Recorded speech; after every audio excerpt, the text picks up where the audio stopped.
দাবি আদায়ের আন্দোলন সরকারের পিছু ছাড়ছে না কিছুতেই। একের পর এক আন্দোলন মোকাবেলায় ব্যতিব্যস্ত থাকতে হচ্ছে সরকারকে। এক পক্ষ নিবৃত্ত হতেই আরেক পক্ষ আসছে দাবি নিয়ে।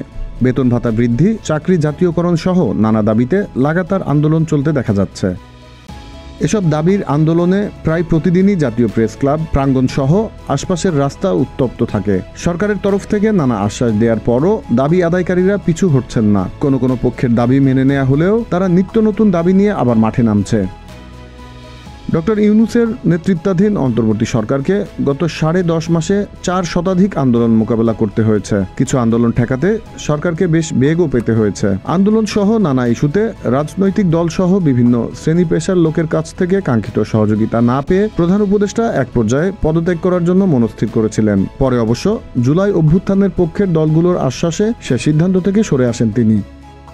এদিকে সর্বশেষ পরিস্থিতিতে রাজনৈতিক দলগুলোর সহযোগিতা মিললেও বিভিন্ন পেশাজীবী শ্রেণীর দাবির বহর আরও বড় হচ্ছে। বিশেষ করে সচিবালয়ের কর্মকর্তা ও এনবিআরে কর কর্মকর্তাদের লাগাতার আন্দোলন প্রশাসনিক কাজে বিঘ্ন ঘটাচ্ছে।